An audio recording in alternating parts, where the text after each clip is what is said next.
Welcome to NN ஃபீசிங் வேல். நம்ம company start பண்ணதுலேருந்து daily ஒரு பார்சல் வந்துட்டே தான் இருந்துச்சு.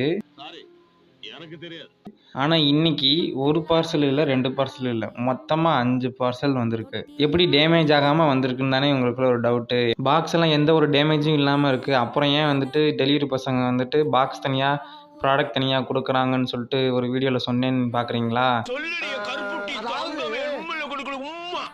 இந்த பாக்ஸ்லாம் வந்துட்டு நானே வந்துட்டு அந்த திருவாடனை ஹப்பில் போயிட்டு நானே வந்து வாங்கிட்டு வந்தேங்க. இது வந்து டெலிவரி பண்ணது கிடையாது. இந்த 5 பாக்ஸுமே நான் வந்துட்டு இகாம் ஆஃபீஸ் போய் அங்கேருந்து வாங்கிட்டு வந்தது. அங்கேயுமே போயிட்டு ரெஸ்பான்ஸ் எந்தளவுக்கு இருந்துச்சு அப்படின்னா, நான் கம்பெனிக்குள்ளே என்டர் ஆகும்போதே வந்து நான் பேக்ரவுண்ட் வீடியோ ஆன் பண்ணிட்டு தான் போனேன். ஆனால் அன்ஃபார்ச்சுனேட்லி வீடியோ வந்து ஏதோ கிராக் ஆயிடுச்சு. நம் ராஜதந்திரங்கள் அனைத்தும் வீணாகிவிட்டது. இன்னும் பயிற்சி வேண்டுமோ? நார்மல் கேமராவில் ரெக்கார்ட் பண்ணாமல் எதுக்கு இந்த ஆப்பில் ரெக்கார்ட் பண்ணேன் அப்படின்னா, நான் அங்கே உள்ளே போனதுக்கப்புறம் என்னோட எந்தெந்த பார்சல் ரிட்டன் ஆயிருக்குன்னு அவங்கள்ட்ட காட்டுறதுக்கு ஃப்ளிப்கார்ட் ஓப்பன் பண்ணுற மாதிரி தான் இருந்துச்சு. ஸோ அந்த டைமில் வீடியோ ரெக்கார்ட் பண்ண முடியாதுங்கிற ஒரு சுச்சுவேஷன் வரும். அந்த நேரத்தில் அவங்க என்னென்ன பேசுகிறாங்கன்னு சொல்லிட்டு ரெக்கார்ட் பண்ணணுங்கிறதுனால தான் நான் இதில் வந்து ரெக்கார்ட் பண்ணேன். ஓப்பன் பண்ணால் 0 செகண்டில் தான் காட்டுச்சு. நானும் எவ்வளவோ ட்ரை பண்ணேன், 0 செகண்டில் மட்டும்தான் காட்டுச்சு. அதுக்கப்புறம் ரெக்கவரி பண்ணணும்னு சொல்லிட்டு ரெக்கவரி பண்ணேன். அது மொத்தமாக வந்து 15 நிமிஷம் வீடியோவாக இருந்துச்சு. ஆனால் ரெக்கவரி போட்டதில் வந்துட்டு ஒரு 30 செகண்ட் வந்துட்டு பேக்கப் ஆச்சு. ஃபஸ்ட்டு 10 எஃப்பிஎஸில் வச்சதுக்கு ஒழுங்காக ரெக்கவர் ஆகலை. ஃபஸ்ட்டு 2 செகண்ட் மட்டும்தான் ஆடியோ வந்துச்சு. அதுக்கப்புறம் வந்துட்டு வீடியோ மட்டும்தான் வந்துச்சு. அதுவும் கிராக் ஆகி தான் வந்துச்சு. ஸோ அதுக்கப்புறம் வந்துட்டு 60 எஃப்பிஎஸில் வச்சதுக்கப்புறம் வந்துட்டு 2 நிமிஷம் வந்து பேக்கப் ஆச்சு. ஆனால் 2 நிமிஷத்தையும் வந்து ஃபுல்லாக வந்து எடுக்க முடியல. 30 செகண்ட் மட்டும்தான் ப்ரிவியூக்காக வந்து கொடுத்துருந்தாங்க ஃப்ரீ வெர்ஷனில். நம்ம அந்த ஃபுல் வீடியோ ரெக்கவர் பண்ணிட்டோம். ஆனால் வந்துட்டு டவுன்லோட் பண்ண முடியும். ஃபுல்லாக டவுன்லோட் பண்ணுறதுக்கு பெய்டு கேட்டுச்சு. பெய்டு வெப்சைட்டாக போச்சு. மற்ற வெப்சைட்டில் ஃப்ரீ வெப்சைட்னு போட்டிருந்தாங்க. ஆனால் வந்துட்டு கரெக்டாக ரெக்கவர் ஆகலை. ஃபுல்லாக பிளாக் ஸ்க்ரீன் தான் வந்துச்சு. இதில் ரெக்கவர் ஆச்சு. ஆனால் வந்துட்டு நான் அமௌண்ட் பே பண்ணுற மாதிரி கேட்டுச்சு. அதோட வந்துட்டு ரெக்கவர் பண்ணலை.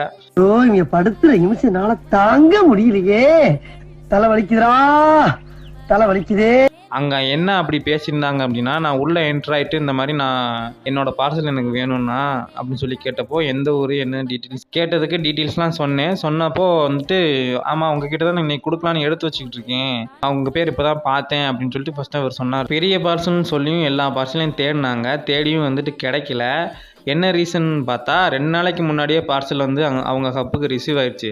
ரிசீவ் ஆகிட்டு கஸ்டமர்கிட்டருந்து எந்த ரெஸ்பாண்டும் வரல அப்படின்னு சொல்லிட்டு அவங்க ரிட்டன் அனுப்புறதுக்காக ஒரு கேரி பேக்கில் வந்து ஃபுல்லாக லோட் பண்ணி வச்சுட்டாங்க ரிட்டன் பண்ணுறதுக்காண்டி. ஆனால் எனக்கு எந்த காலோ எந்த மெசேஜும் எதுவுமே வரல.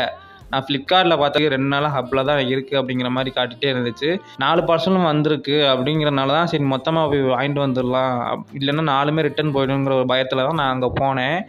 அங்கே போனதுக்கப்புறம் தான் தெரியுது, அங்கே ரிட்டன் போகிறதுக்காண்டி அவங்க வந்து கேரி பண்ணி வச்சுருக்காங்க. என்னோட 2 பார்சல் இங்கே தான் இருக்குது, ஆனால் நீங்கள் ஏன் வந்துட்டு எனக்கு கால் பண்ணவே இல்லை, எனக்கு எந்த மெசேஜும் வரலையே அப்படின்னு சொல்லி கேட்டதுக்கு, இல்லை இது நாங்கள் இப்போ தான் டெலிவரி பண்ணுறதுக்காண்டி எடுத்து வச்சுருக்கோம் அப்படின்னு சொல்லி சொல்கிறாங்க. 2 நாளைக்கு முன்னாடியே வந்துருச்சு.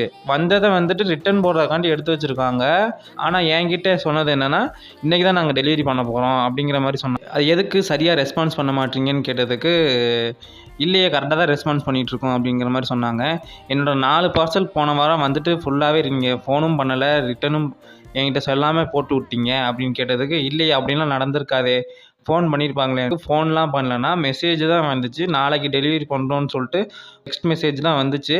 அதில் ஒரு ஃபோன் நம்பரும் இருந்துச்சு. அந்த ஃபோன் நம்பருக்கு கால் பண்ணாலும் வந்துட்டு கட் பண்ணி தான் விடுறாங்களே தவிர அட்டன் பண்ணி எந்த ஒரு ரெஸ்பான்ஸும் பண்ணலை யாரும். உண்மையை சொல்லணும்னா எங்ககிட்ட ஆள் இல்லை. ஆள் இருந்தால் நாங்கள் கரெக்டாக டெலிவரி பண்ணிடுவோம். பெரிய பெரிய பார்சலாக வந்துச்சுன்னா யாரும் வாங்க மாட்டாங்கன்னு நாங்களே ஒரு முடிவு பண்ணிட்டு நாங்களே ரிட்டர்ன் போட்டுருவோம் அப்படிங்கிற மாதிரி சொன்னார். இது என்ன பிரமாதம்? இது விட பெசலைட் ஒன்று இருக்கு, கூவுடா. அவங்க எப்படி ப்ரெடிக்ட் பண்ணி கரெக்டாக வந்து சொல்ல முடியும்? கஸ்டமர் வந்து வாங்குறாங்கன்னா எல்லாருமே கேஷ் ஆன் டெலிவரியில் தான் வாங்குறாங்க. மோஸ்ட்லி வந்துட்டு ரிட்டனும் போடுறாங்க. கேஷ் ஆன் டெலிவரி கேட்குறப்போ வேண்டான்னு சொல்கிறாங்க. அதை ஒரு காரணம், எல்லாரும் வாங்க மாட்டாங்க, எல்லா பார்சலும் வந்துட்டு ரிட்டன் வந்து போட்டுருவோம் அப்படின்னு சொல்லிட்டு என்ன ஒரு ப்ரெடிக்ட் பண்ணி போடுறாங்கன்னு எனக்கு புரியல. அதே இகாமில் நான் பே பண்ணி ஒரு ஆர்டர் பண்ணியிருந்தேன். பே பண்ண ஆர்டர் வந்து கொடுக்குறாங்க. நான் அவங்கக்கிட்டையும் கேட்குறேன், 4 பார்சல் வந்திருக்குன்னா நாளையும் நீங்கள் இன்றைக்கி கொண்டு வந்திருப்பீங்கன்னு நினச்சேன். 4மே ஒரே டைமில் தான் வந்துச்சு, ஏன் அந்த நாளையும் கொண்டு வரலன்னு கேட்டதுக்கு, அது கொண்டு வருவாங்க, இனிமேல் வரவங்க கொண்டு வருவாங்க அப்படின்னு சொல்லிட்டு அவர் போயிட்டார். அப்புறம் தான் தெரிஞ்சு பே ஆன் டெலிவரி பண்ணால் உடனே கொண்டு வந்து கொடுக்குறாங்க. கேஷ் ஆன் டெலிவரினா டிலே பண்ணிவிட்டு அங்கேயே வச்சுருந்து ரிட்டன் போட்டுடுறாங்க. ஏன் அதை வந்துட்டு கஸ்டமர் கால் பண்ணி கேட்டுட்டு வேணுமா வேணாமான்னு கேட்டுட்டு கூட உங்களுக்கு ரிட்டர்ன் பண்ண முடியாதா? அப்படி வந்து அவ்வளோ ஒரு கஷ்டப்பட்டு ஒர்க் பண்ணுறாங்களான்னு எனக்கு தெரியல. காலையில் 9:10க்கு வேலைக்கு வருவது, மாலை 5 மணி ஆனவுடன் வீட்டுக்கு ஓடி விடுவது, இடையில் 1 மணி நேரம் உணவு விடுமுறை வேறு, கேட்டால் அரசாங்க உத்தியோகம் என்று வெளியே பீத்திக் கொள்வது.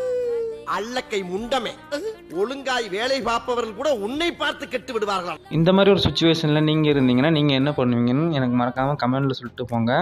இந்த வீடியோ பிடிச்சிருந்தா மறக்காமல் லைக் பண்ணுங்கள், கமெண்ட் பண்ணுங்கள், உங்கள் ஃப்ரெண்ட்ஸுங்க ஃபேமிலிக்கு ஷேர் பண்ணுங்கள். நம்ம சேனலில் போகிற அடுத்தடுத்த வீடியோ உங்களுக்கு உடனே நோட்டிஃபிகேஷனில் வரணும்னா சப்ஸ்கிரைப் பண்ணி பெல் ஐக்கன் ஆல்ல வச்சுருங்க. டாடா பாய் பாய், see you next வீடியோவில் பார்க்கலாம்.